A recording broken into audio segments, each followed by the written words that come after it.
So, all right. So, members of the Hub, it's good to be here today, and I'm basically giving a presentation on some stuff that is, it's science, it's data, it's new science too, it's old science, and it's also part of our history as humanity, and actually has a lot to do with certain cultural and theological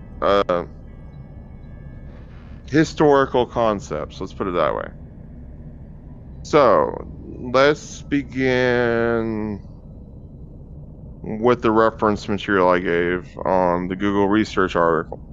Basically, they're reforming the periodic table of elements. Why? Because it was too basic, and this is the reason why. Apparently, it didn't account for supersymmetry within the universe itself, which does exist because, that's how the universe works. That's why we have galaxies, formations, stars, things that look in order and not in chaos, in a chaotic entropic state. So, you see in some galaxies in No Man's Sky a very chaotic, very reverse entropy nature of the whole galaxy. But it's still a formed galaxy in and of itself. So there's a dynamic nature to all this. And what it's based off of is actually something we underestimate. And that's vibrational frequencies, which, are real. They exist. Sound waves. And most importantly, what we as humans can do and have done in past eras of civilization, which is very surprising, and you may not believe this, but I have sources from actual scientific and real life phenomenon. The ancient Egyptians, they knew at the time of building the pyramids, the resonance frequency, the vibrational structure, all the things that they would need in terms of data in today's world to actually build the pyramids using antiquated, non-linear to us technology. The way they did this was, they would get together and they would chant, but this is also related to theological historical concepts and the times of ancient Egypt. So if you'll imagine with me for a moment, these Egyptian people who were probably part of a higher caste.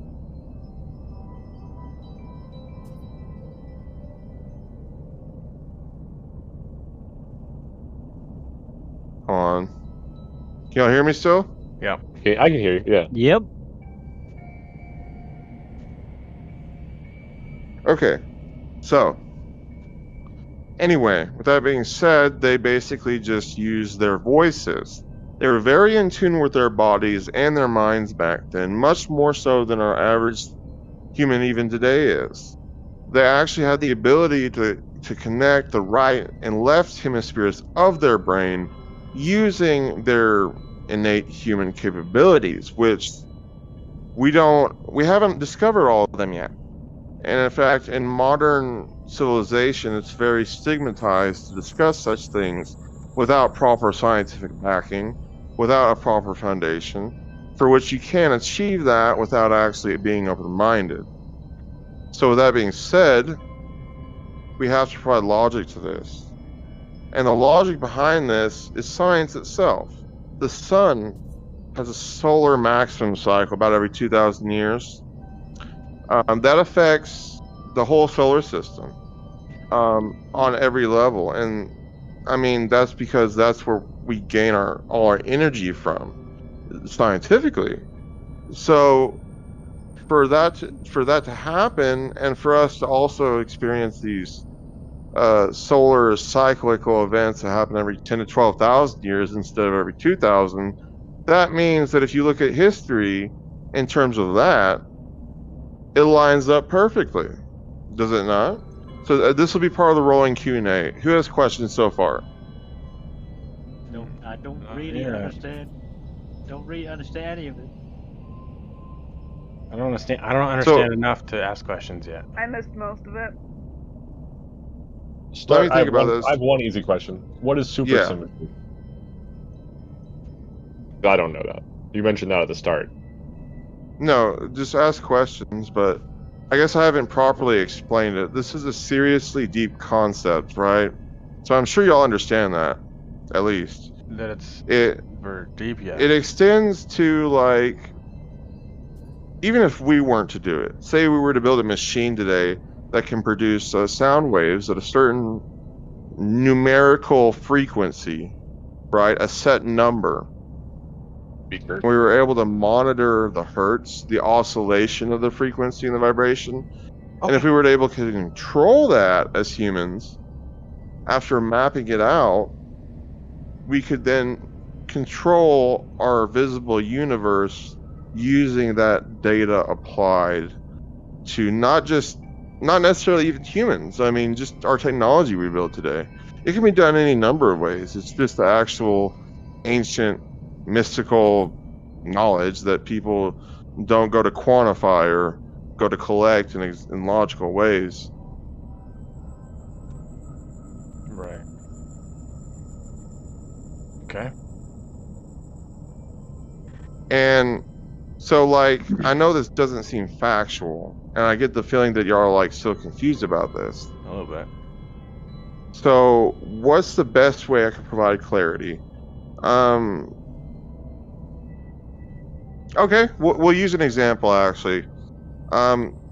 If y'all are familiar, I'm not at all going to make this religious, but it's theological nature, and it's oriented towards what I was talking about with the Egyptians and them chanting in order to produce the frequencies and blah, blah, blah, to match the resonance with these materials in order to move them.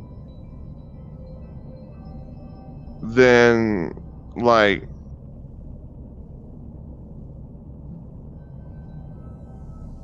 you know, it's a very advanced concept. I admit I'm not even the biggest expert on it. But if we can get people to come together with an open mind and to discuss this together, you know, people could have some real foundational improvements on it. And it also would help with, you know, life in general. But it is a very interesting concept. And I think that to get us to a point where we have technology like we see in the, you know, the hub and No Man's Sky, we're going to have to compensate. Does that make sense? I mean, somewhat, but exactly what are you suggesting that people do?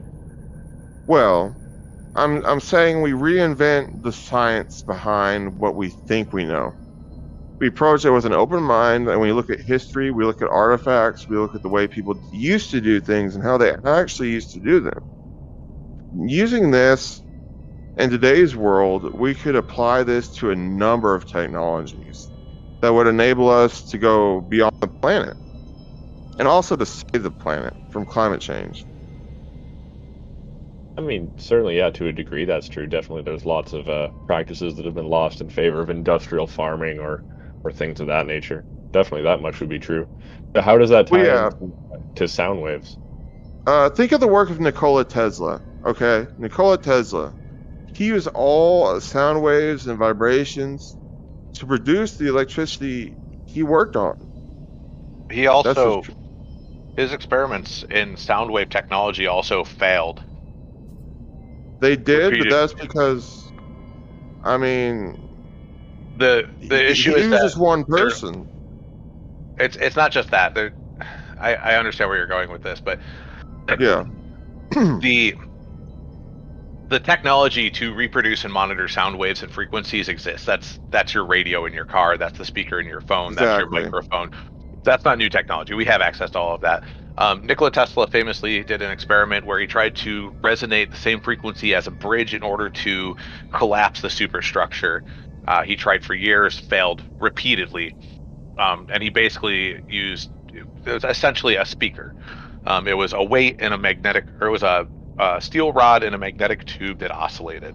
Same thing as a speaker. And it was the maximum frequencies of the bridge. But the problem is frequencies and vibrational frequencies are not a constant in almost anything. Even on a molecular level, even on a molecular level, vibrations constantly change frequencies. That's temperature, for instance, is a change in frequency. Or entropy is them slowing down. So that's why the research has been done. It's just not applicable or reasonable. That's why we've moved on to things like quantum physics and string theory. Yes, but quantum physics and string theory are also they can explain these things. So I think that's they can't explain those things. Well, unless we were to figure out how to monitor dark matter, in which case then we might be able to explain some of that. Okay. Well, I mean, basically, you understand what I'm saying. So if anyone else has questions and is still confused, ask us, because it seems like he has an idea of what I'm talking about too. Don't ask me, ask Sully. Sully's a lot better at this stuff. I got it. But y'all get a general idea of this. I mean, right? So, I guess my question is, what does this have to do with the pyramids? Another good question. Basically, they had figured out the variables, and they had. This is just a theory. I wasn't there. I mean, but they figured out some way to sting at a variable rate, and basically they would use the sound waves they would emit, and they would amplify it, and they would have it be guided. But it wouldn't. It's a very complex process, and it's not going to be achievable, if it even was, for thousands of years to us. I think what he's trying to ask is in what way is that application being used?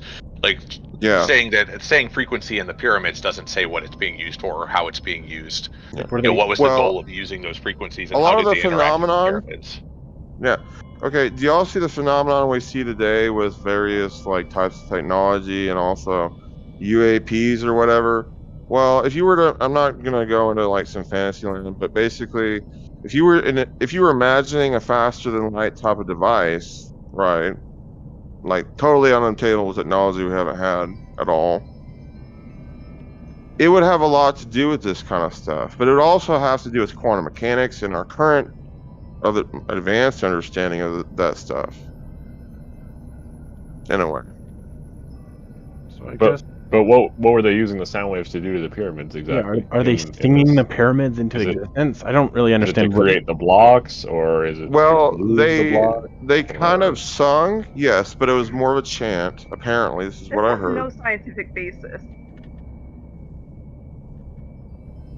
Yeah, I mean, we've already. I understand what you're saying. We have solid theories on how the pyramids were built through lever and pulley systems. I mean, that's pretty well established technology that's viable and provable that it was in existence during that time period.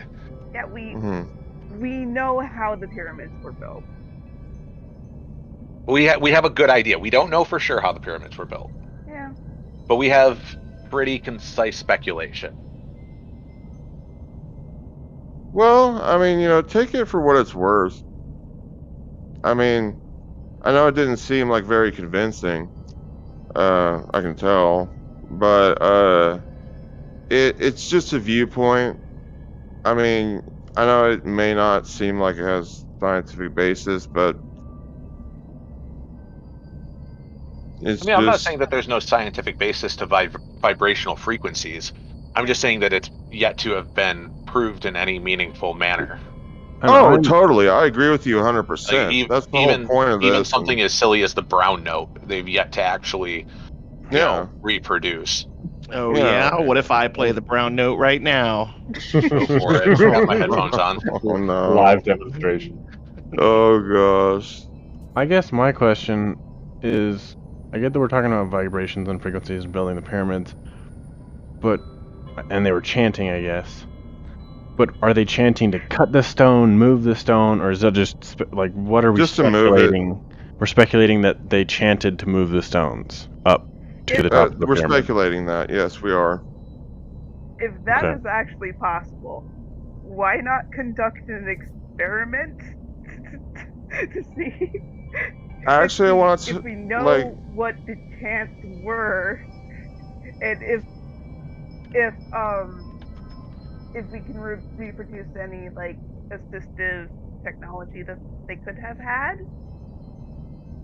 I mean, I guess I'm not sure how to word this correctly. I guess there are applications to like standardized vibrational frequencies, like the quartz that keeps a clock in time. Yeah. But even that is not going to vibrate forever. So eventually a clock will fall out of time, even if it is quartz timed.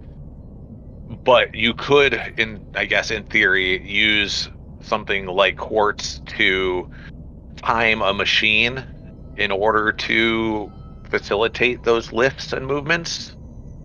Yeah, and that could have been the lever and pulley system that we see. I don't know for sure. I wasn't there, but we're just speculating, you know. If you were there, I would be severely impressed with your longevity. I was just gonna say something like, "That's what someone that was there would say," but they wouldn't. This is the real John Teeter. Well, I mean, I'm gonna be honest with y'all, and y'all don't have to believe me on this, but I had a real life experience once in my life, and this is like one of the main things that got me to actually get up here and like talk about this stuff today, because I've seen recent people talking about it lately, and I've also had this experience happen to me years ago. I was on my bed, right, and it was at my parents' house, and I was singing, and it was basically like I was in a different altered state of mind. I was on a bunch of medication. It was 6 months into it. Of course, I'm gonna let y'all know how this is actually real, because another third party that was not in an altered state of mind saw it and moved it because of the change they saw. Basically, I was sitting down, I was laying down, I was going to sleep, and all of a sudden I started singing like a lullaby, specifically. And I felt some weird type of like energy come from my mouth. And there were like cocoon caterpillars and some crystalline dream catcher above me. And you know, the people have phenomenon like this. It's all the time. It's always questionable, and I still question it. But what I remember was, as I sung that lullaby, and I used different parts of my body to like amplify the song. Slowly, those cocoons transformed from their crystal original shape in like a matrix sort of way into like dragonflies. And when I woke up, my mom had looked at it. She didn't say anything to me, and she just took it and hung it up outside. That's a weird experience. It was for me, but I don't think it proves anything. I think it's just an anecdotal experience that I will describe for you. Do you remember the lullaby? Yes, it was. God, I love that lullaby. It was like Daddy's gonna buy you the diamond ring, and if that diamond ring don't shine, then Daddy's gonna buy you the moon, and if that moon don't shine, then Daddy's gonna buy you a birdie, and if that birdie don't sting, then like something at the end. I remember that lullaby. My mom used to sing us that. Yeah, and I kind of just set it off cue without even knowing it, so in a comforting, loving way. So, I mean, I don't know. It was a weird experience, but that's the only thing that I have in my life that makes me actually give any validity to that theory of the pyramids. So, still a personal experience, but it's nice to talk about this with people in an open setting. Yeah, I absolutely appreciate you sharing all of it. I mean, just take it for what it's worth. Forget it or, whatever, but yeah. I think that kind of concludes. I didn't have much pre-recorded or a lot of data to go off of. I didn't have much time to prepare. I should have spent more, especially if he was talking about something like this. But yeah, I mean, yeah. All right. Well, appreciate it. Thanks for sharing, man. Definitely something to think about. Sorry. Oh, sorry. Go ahead. Go ahead. I'm thinking about stuff like, you put your phone on vibrate and it'll like move across the desk a little bit, or Yeah. how you can move air with sound waves, And have you ever heard of infrasound? Of what? Infrasound is like low frequency sound below Like the sub 15 threshold of hertz. human hearing. Infrasound. Yeah, infrasound. It's like, yeah. Infrasound is any hertz that is below the perceptible frequencies. You can. I'm sorry, my brain's just going on like a different. Yeah, go for it. Tangent. I know that infrasound could be weaponized. I think that's the outer limit of sound wave based technology that we could ever make. You know? Oh. Like that's where we are in technology development of that. So. Yeah, I mean, I've known what infrasound is. I mean, it's just the perceivable decibels. Oh, you do bring up a good point, though. So it's not actually sound that moves your phone. It's the oscillation of an imbalanced weight. But right. If you were to apply that, same as the Tesla experiment on the bridge, with a oscillating weight, you could, with a big enough weight and system, theoretically, get the weight to shift of a stone in order to make it easier to move. Yeah. So there could be an application in that aspect, but the amount of energy it would take to move something large enough to offset a weight of that size would be infinitesimal. Yeah. That kind of sounds like you're just resonating to the material. Exactly. You what are. It is. Yeah, that's exactly what it is. That's what I was trying to describe.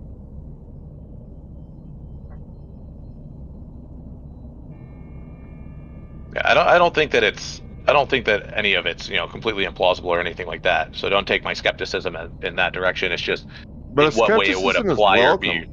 It's just in what way would it be applicable or reasonable in those situations in order to facilitate the movement of said large stones. Because just simply using your voice is not going to do it. Well, what we could do is NASA, right?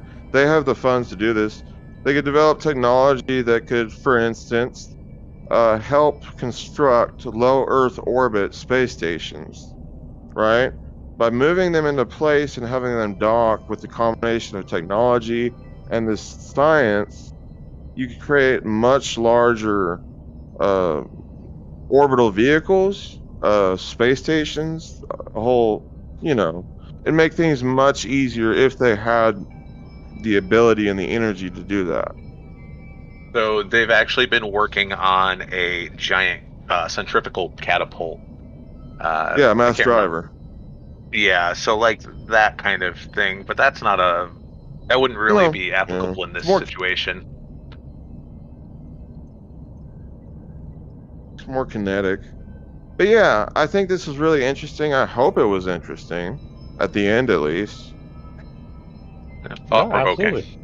Yeah, I mean, I know it didn't make sense, and maybe skeptical, but thank you for all listening. Thank you for coming. Yeah, thanks for coming out and giving us a speak. Absolutely. Yeah, thanks for sharing. First day of our guest speaker session. And Awesome. we'll have plenty more if you want to come back in the future. Yeah, I'll definitely be listening in the future. All right. Well, then I think that was unless anybody else wants to step up to the open mic, I think I will wrap up this session. Hey. And thank you for the comments, by the way. Whoever that was helping explain some things. That was Daddy. That was me. That was literally invaluable, so. Glad I could give you the assist. Thank you.